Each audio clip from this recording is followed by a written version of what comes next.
The crystal chandelier above the Ashford family dining table caught the light like 1,000 judging eyes. I sat frozen, my fork hovering over the untouched Dover sole on my plate, as my boyfriend's mother delivered what she clearly considered the final word. "Let's be honest, Garrett," Patricia Ashford said, her voice smooth as aged bourbon and twice as potent. "You can't seriously be considering a future with this." She gestured toward me with her wine glass, the Bordeaux swirling like blood in water. A girl with no family name, no connections, no substance. What does she even do? Work at some little bank branch? Garrett shifted in his seat beside me. I waited for him to defend me, to tell his mother that I was more than my lack of a pedigree, that the past 6 months we'd spent together meant something. Instead, he cleared his throat and reached for his water glass. "Mom has a point, though," he said quietly, not meeting my eyes. "I mean, we've had fun, Nora, but you have to understand. The Ashford name means something in the city. We have certain expectations." The room tilted slightly. Around the table, Garrett's father continued cutting his fish with surgical precision. His younger sister, Beatrice, smirked into her napkin. Only Garrett's grandmother, Eleanor, watched me with something that might have been sympathy in her faded blue eyes. "Certain expectations," I repeated, my voice surprisingly steady despite the thundering of my heart. "Like marrying someone with the right last name?" "Don't be dramatic," Patricia interjected, dabbing her lips with a monogrammed napkin.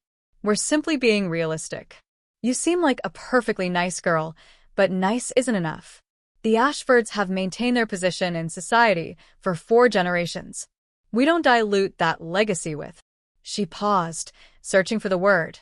"Nobodies." The word hung in the air like smoke from a gunshot. "Nobody." I set down my fork carefully, the small clink against porcelain abnormally loud in the sudden silence. My hands were shaking, so I folded them in my lap, where no one could see. "I see," I said. "Well, thank you for the dinner. And the clarity." I stood, my chair scraping against the hardwood floor. Garrett finally looked at me, his expression caught somewhere between relief and guilt. "Nora, don't be like that." "Don't," I said, the words sharp enough to cut. "Just don't." I walked out of that dining room with my head high, through the marble foyer with its ancestral portraits judging me from their gilded frames, past the antique console table that probably cost more than my car. The front door was heavy oak, and I had to use both hands to pull it open. Behind me, I heard Patricia's voice, no longer modulated for company. "Well, that's settled. Garrett, your father and I have been meaning to discuss Veronica Caldwell's daughter. Now that's a suitable match." The door closed behind me with a definitive thud. I made it to my car before the tears came. Great, shaking sobs that I'd been holding back through the entire humiliating dinner. I gripped the steering wheel and let myself break, just for a moment, in the darkness of my 10-year-old Honda. Then I pulled out my phone and opened my work email, scrolling to a file I'd been avoiding looking at too closely for the past 3 weeks. A file that had felt like a conflict of interest, like something I should recuse myself from. Not anymore. The document header read, "Ashford Estate, Mortgage Default Proceedings, Final Notice before." I read it again, this time with different eyes. Then I dialed my supervisor's number. "Janet? It's Nora Chun. I know it's late, but about the Ashford account, the one you asked me to take lead on? I'm ready to move forward. Let's schedule the foreclosure proceedings." 3 weeks earlier. "You're going to love my family," Garrett had said, his arm draped casually over my shoulders as we walked through Riverside Park. It was one of those perfect autumn afternoons where the light turns everything golden, and I'd actually believed him. "My mom's already asking when she can meet you." I should have noticed the way he said it, not excited, but resigned, like checking off a box on a list of relationship milestones. "I'm nervous," I admitted, leaning into him. "The way you talk about them, it sounds so formal. My parents would just order pizza and play cards with anyone I brought home." "Would have," Garrett corrected gently. "Right." "Would have. My parents were gone, a drunk driver on a rainy Tuesday 3 years ago, turning me from someone's daughter into an orphan in a single, screeching moment. I was 25 years old and suddenly alone in the world, with nothing but a small life insurance payout and a degree in finance that felt useless in the face of grief. Sorry, Garrett said, squeezing my shoulder. I didn't mean. It's okay. I forced a smile. It's been 3 years. I'm okay. I wasn't, not really. But you learn to function around grief, to let it sit quietly in your chest like a stone you've gotten used to carrying. Garrett changed the subject, chatting about his family's upcoming charity gala, about his father's latest real estate acquisition, about his sister's engagement to some hedge fund manager. His world was so different from mine, full of country clubs and yacht clubs and clubs I didn't even know existed. But he'd seemed genuinely interested in me when we met at a coffee shop 6 months ago, had pursued me with a kind of intense focus that felt flattering after years of barely dating. What you do is actually pretty impressive, he'd said on our third date. Financial risk assessment? That's like, you're the person who decides who gets to achieve their dreams and who doesn't. I'd laughed it off. It's not that dramatic. I just analyze whether people can pay back their loans. But he'd insisted it was important, that I was important, and I'd believed him, because I wanted to. What I hadn't told him, what I couldn't tell anyone at the bank, was that my job had become something darker after my parents died. Every file I reviewed was a family's future hanging in the balance. Every default notice I issued was someone's dreams crumbling. I tried to be fair, to give people every possible chance, but the numbers didn't lie. And when the numbers said no, I had to be the one to deliver that verdict. 3 weeks ago, a file had landed on my desk with a red flag. Ashford Estate, 2847, Belmont Avenue. Mortgage 3 months in arrears. Property taxes unpaid. Multiple extensions already granted. I'd stare at that address for a full minute before the realization hit me. That was Garrett's family home. The one he'd mentioned casually, the old family pile, where his parents hosted charity dinners and Christmas parties. The file told a different story than the one I'd been shown. Behind the gleaming facade, the Ashford empire was collapsing. Failed investments. A real estate market that had turned against them. A lifestyle maintained entirely on credit and the slowly liquidated assets of previous generations. They were drowning. And they were drowning quietly, desperately, keeping up appearances while their foundation crumbled beneath them. I'd immediately told my supervisor, Janet, that there was a potential conflict of interest, that I was dating a member of the family. How serious is it? She'd asked. I don't know, I'd admitted. We've been together 6 months. He just invited me to meet his family. Janet had considered this, tapping her pen against the file. Then you'll have a better sense of the situation soon. Why don't you meet them first, see if this relationship is going anywhere, and then we'll decide whether to reassign the case. It had seemed reasonable at the time. Now, sitting in my car with mascara running down my face and rage burning in my chest, it seemed like fate. The next morning, I walked into my office at Cascade Regional Bank with a new sense of purpose. I was done crying, done feeling small. If the Ashfords wanted to treat me like a nobody, I'd show them exactly what this nobody could do. Janet, I said, standing in her office doorway, I need to talk to you about the Ashford file. She looked up from her computer, taking in my expression. What happened? Let's just say the relationship is over. Very over. And I'd like to continue as lead on the account. Janet studied me for a long moment. You're sure? This won't be easy, Nora. Families like that, they have lawyers' connections. They'll fight. I'm sure, I said. And I want to do this by the book. Everything documented. Everything justified. They'll have no grounds to claim this is personal. Is it personal? I met her eyes steadily. It's business. They defaulted on their mortgage. Multiple times. We've given them every possible extension. Now it's time to move forward with standard procedures. All right, Janet said slowly. Then let's review the file together. Over the next week, I buried myself in the Ashford family finances. What I found was worse than I'd initially thought. The mortgage on the estate was just the beginning. There were liens on the property from unpaid contractors.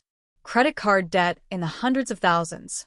A second mortgage taken out 2 years ago, presumably to cover the first. But here's what was fascinating. All the debt was in James Ashford's name, Garrett's father. Patricia was somehow untouched, her personal accounts separate and secure. It was the kind of financial architecture that suggested someone had been planning for this contingency, protecting their own assets while letting their spouse take the fall. The estate itself was valued at $4.2 million, even in the current market. It was a sprawling property on 2 acres, with the main house, a guest cottage, and mature gardens that had been featured in architectural magazines. Selling it would more than cover the debt. But for families like the Ashfords, selling the estate would mean more than financial loss. It would mean social death. The admission that they couldn't maintain their position. That the dynasty had failed. I drafted the formal foreclosure notice with meticulous care. Every word precise. Every procedure followed exactly. This wasn't revenge. This was just the machine of finance turning its gears. I was simply doing my job. Or at least, that's what I told myself. The truth was more complicated. Part of me wanted them to feel what I'd felt, small, powerless, judged, and found wanting. But another part, the part that stayed up late reviewing files to find ways to help struggling families, that part wanted to be fair. To give them one last chance. So I added a final paragraph to the notice. Before proceeding with foreclosure auction, the bank is willing to consider alternative arrangements, including sale of property, loan restructuring, or payment plans. Please contact our office within 14 days to discuss options. I sent it by certified mail on a Monday. The signature confirmation came back on Wednesday. James Ashford had signed for it himself. Then I waited. The call came not from James Ashford, but from their attorney, a partner at Clark, Donovan and Associates, one of the most expensive law firms in the city. Miss Chun, the voice was smooth, confident. This is Richard Clark. I represent the Ashford family. I understand you've sent notice of foreclosure proceedings. That's correct, Mr. Clark. The account is significantly in arrears. We've followed all proper procedures. I'm sure you believe that, he interrupted. But the Ashfords have been valued clients of Cascade Regional for over 30 years. This seems rather precipitous, don't you think? Especially given that my clients were under the impression that their son's relationship with you might facilitate a more understanding approach. I felt my blood run cold. Excuse me? Come now, Miss Chun. You were dating Garrett Ashford. Surely you can see how this appears. A personal relationship that ended badly, and suddenly you're pushing for foreclosure? It looks vindictive. It looks like you're abusing your position. I gripped the phone tightly. Mr. Clark, I disclosed the relationship to my supervisor. The foreclosure proceedings are based solely on the account status, which you can verify through the documentation. The Ashfords have been in default for 4 months. They've received multiple extensions. This has nothing to do with my personal life. Then perhaps you should recuse yourself, to avoid any appearance of impropriety. Or perhaps, I said, surprised by the steel in my own voice, your clients should pay their mortgage. The notice included options for alternative arrangements. Have they contacted the bank to discuss those? A pause. They're considering their options. They have 11 days left, I said. After that, we proceed with the foreclosure auction. I suggest they use that time wisely. I hung up before he could respond, my hand shaking. Janet appeared in my office doorway moments later. That was Clark from Clark and Donovan, she said. He called me right before he called you. Wanted to complain about your unprofessional conduct. Janet, I swear. She held up a hand. I told him that you'd followed every protocol to the letter, that the foreclosure was justified by the account history, and that if his clients wanted special treatment based on a failed romantic relationship, that was the very definition of unprofessional. I also suggested that if he continued to harass my employees, I'd be filing a complaint with the Bar Association. I let out a breath I hadn't known I was holding. Thank you. Don't thank me yet, Janet said. They're going to fight this, Nora. And it's going to get ugly. Are you ready for that? I thought about Patricia's voice. We don't dilute that legacy with nobodies. Yes, I said. I'm ready. The Ashfords did fight. Over the next week, I received 3 more calls from Richard Clark, each more aggressive than the last. They filed a complaint with the bank's regional office, alleging discrimination and personal bias. They submitted a payment of $10,000, exactly enough to show good faith, without actually addressing the $187,000 in arrears. And they started a whisper campaign. I first heard about it from a friend who worked in PR. Hey, I don't know if you've seen this, but there's some stuff going around about you on social media. The Ashford family? They're saying you're harassing them, that you're abusing your position because Garrett broke up with you. I pulled up my phone and searched. There it was, posts from Patricia's society friends, carefully worded to avoid outright defamation, but clear in their implications. Poor Garrett, having to deal with a stalker ex-girlfriend who was using her minor position at a bank to cause trouble. Poor James and Patricia, being targeted by someone with a personal vendetta. The narrative was clever. It painted me as the villain, a spurned woman seeking revenge. It painted them as the victims of my vindictiveness. What it didn't mention was the $187,000 in debt. I sat in my apartment that night, reading through the posts and comments, feeling the old familiar shame creeping back. Maybe I was a nobody. Maybe I was overstepping. Maybe. My phone rang. Unknown number. Hello.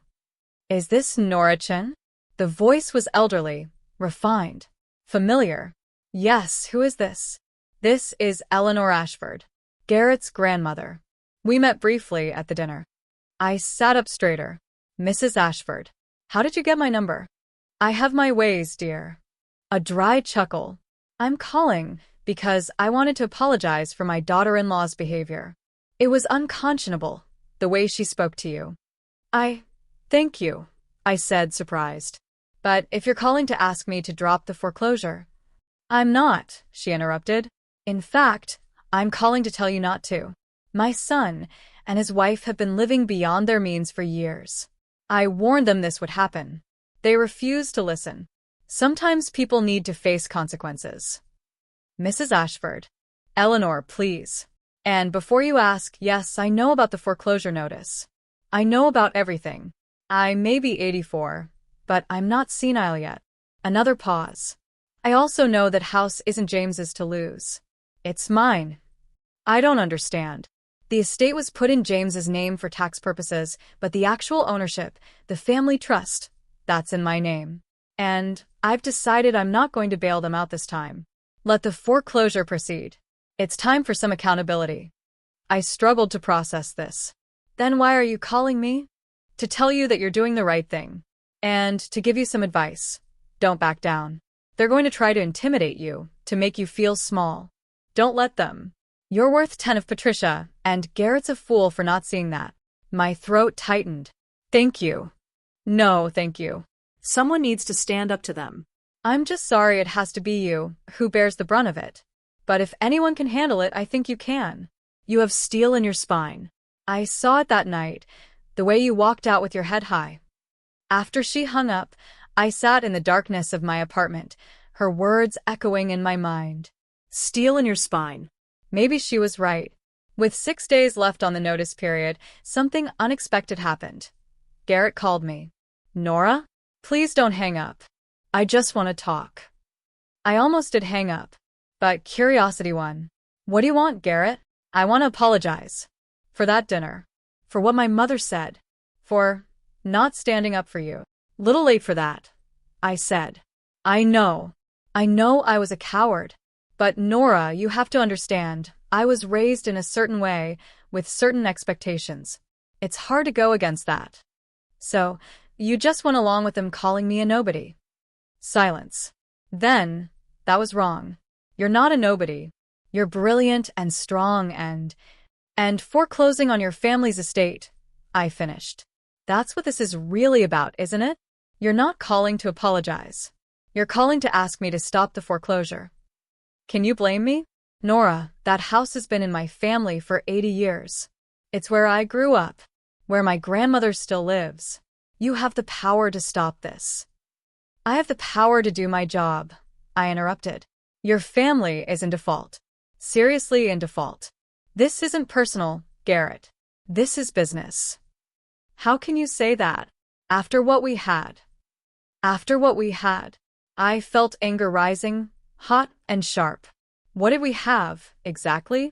Because from where I'm sitting, I was someone you were slumming with. A fun diversion before you married whoever your mother picks from her approved list. That's not fair. Fair? You want to talk about fair? Let's talk about how your parents have been living in a $4 million house while not paying their mortgage. How they throw charity galas while contractors go unpaid. How your mother wears jewelry worth more than I make in a year while claiming they can't afford their property taxes. That's not fair, Garrett. So, this is revenge. No, I said and meant it. This is consequences. There's a difference. Your parents made choices. Bad choices. Now they have to face the results. Just like I had to face the humiliation of being called a nobody in front of your entire family. Nora. Don't call me again, I said and hung up.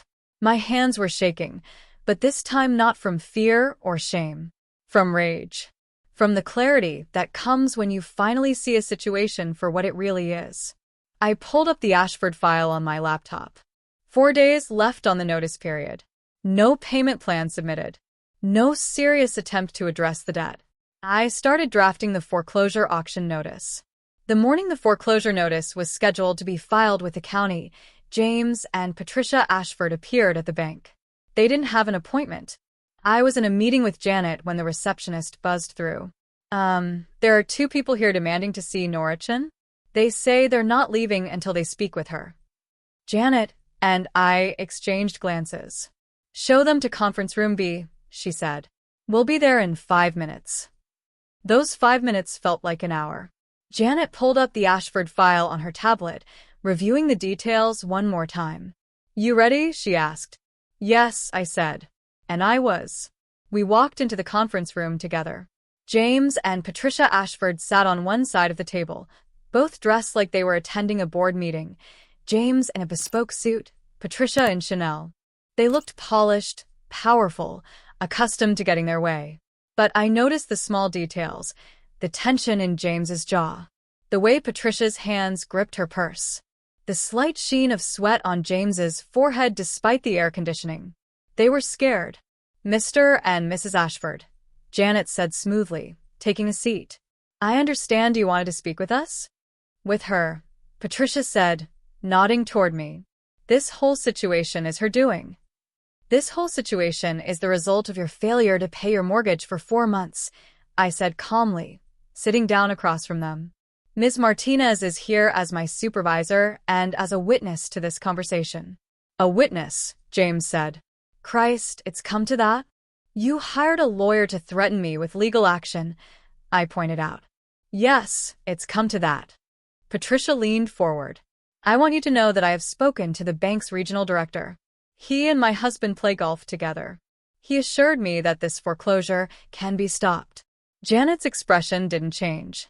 With all due respect, Mrs. Ashford, the regional director doesn't override our lending policies. If you have a proposal to address your debt, we're happy to hear it. Otherwise, the foreclosure proceeds. We can pay, James said quickly. We just need more time. I have several deals in progress. You've said that before, I interrupted, pulling out the file. 3 months ago, you requested an extension based on imminent deals. 2 months ago, you claimed a property sale was about to close. Last month, you said an inheritance was coming through. None of those things happened. The bank has been more than patient.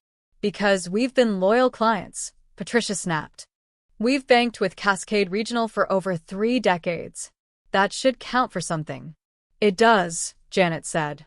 It's why you've received multiple extensions that other clients wouldn't have gotten. But loyalty doesn't pay the mortgage, Mrs. Ashford. Patricia's face flushed red. I see how it is. This little girl gets her heart broken, and suddenly she's wielding power she has no business having. You do realize that we can make life very difficult for you? For this bank? We have connections. Mrs. Ashford, I said, and my voice was ice. Let me be very clear. This has nothing to do with my relationship with your son.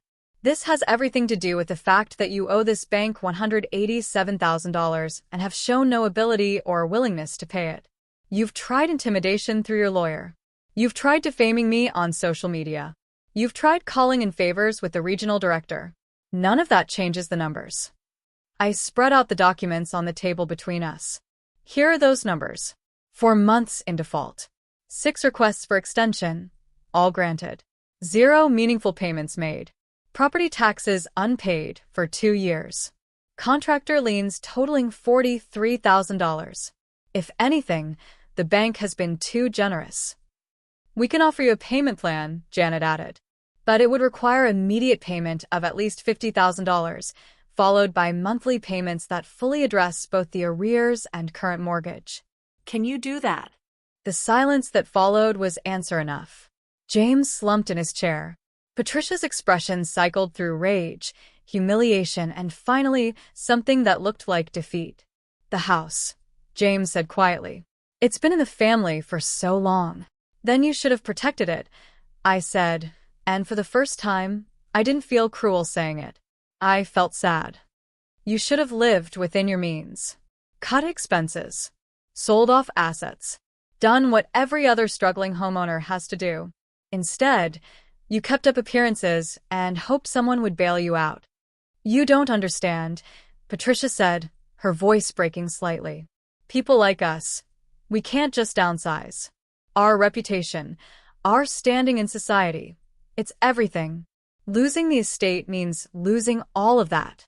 And people like me? I asked quietly. What do we have to lose? According to you, we're nobodies. We have no standing to lose. So maybe it's easier for us to face reality. Patricia flinched. I'll ask you one more time, Janet said. Can you make a $50,000 payment today and commit to a structured payment plan? No, James said finally. No, we can't. Then the foreclosure proceeds, Janet said. The auction will be held 30 days from today. You have that time to make arrangements to vacate the property or to find alternative financing elsewhere. I'm sorry it's come to this, but the bank has no other option. We stood to leave. At the door, I paused and looked back at them. This couple who had seemed so powerful, so untouchable just weeks ago. Now they looked small and old and frightened. For what it's worth, I said, I did try to give you every chance. The bank did. But at some point, you have to take responsibility for your own choices. Patricia looked up at me, and I saw something in her eyes I hadn't expected. Recognition. The understanding that she'd underestimated me, dismissed me as someone who didn't matter, and that mistake had cost her everything. You're right, she said quietly. You're absolutely right. And I'm sorry. For what I said at dinner. For how I treated you. You deserved better. It was too little, too late. But it was something. So did your son, I said and walked out. The foreclosure auction was held on a crisp November morning exactly 30 days later. I didn't attend. It felt like it would be crossing a line from professional into personal, but Janet called me afterward with the results. The estate sold for $4.3 million, she said. More than enough to cover the debt, and then some. The Ashfords will walk away with about $200,000 after everything's settled. Who bought it? I asked. That's the interesting part, Janet said. A private trust. The lawyer who handled it was very discreet, but I did some digging. It's Eleanor Ashford's trust. She bought back her own house. I sat back in my chair, processing this. She bought it from the bank? At auction, fair and square. Apparently, she's been planning this for months. Waited until the last possible moment to let the foreclosure proceed, let James and Patricia sweat, then bought the property herself. She's offered to let them stay on as tenants, at market rate rent, with a lease that includes strict financial oversight. I couldn't help but laugh. Eleanor had orchestrated the whole thing. She'd used the foreclosure to teach her son and daughter-in-law a lesson, to force them to face consequences, but she'd made sure the family property stayed in the family. That's brilliant, I said. It's ruthless, Janet corrected, but effective. Oh, and Nora? Eleanor left something for you at the closing. A letter. The letter arrived by courier that afternoon. I opened it at my kitchen table, my hand steady this time. Dear Nora, thank you for not backing down. Thank you for doing your job with integrity, even when it would have been easier to look the other way or let yourself be intimidated. My son and his wife needed to learn that actions have consequences, that you can't maintain a lifestyle on credit and connections forever, that treating people as nobodies has a cost. I've bought back the estate, but I've also restructured how our family handles money. James and Patricia will have to live on a budget, a real one, not the fantasy they've been pretending was sustainable. They'll have to work to earn their place in this house rather than taking it for granted. And Garrett? I've had a long talk with him about character, about integrity, about the difference between following expectations and standing up for what's right. I don't know if it took, but I tried. As for you, I hope you know that you're not a nobody. You never were. You're someone who had the courage to do the right thing, even when it was hard, even when it cost you something. That's rare. That's valuable. I've also enclosed something else, the name of my personal attorney. He handles trust and estate work, and he's agreed to take you on as a client pro bono. I understand your parents passed away. It's time someone looked after your interests, helped you build your own legacy. You're going to go far, Norichin. Don't let anyone tell you otherwise. With gratitude and respect, Eleanor. Enclosed with the letter was a business card for Harrison McIntyre, senior partner at McIntyre and Associates, along with a check. A personal check from Eleanor Ashford, made out to me, for $25,000.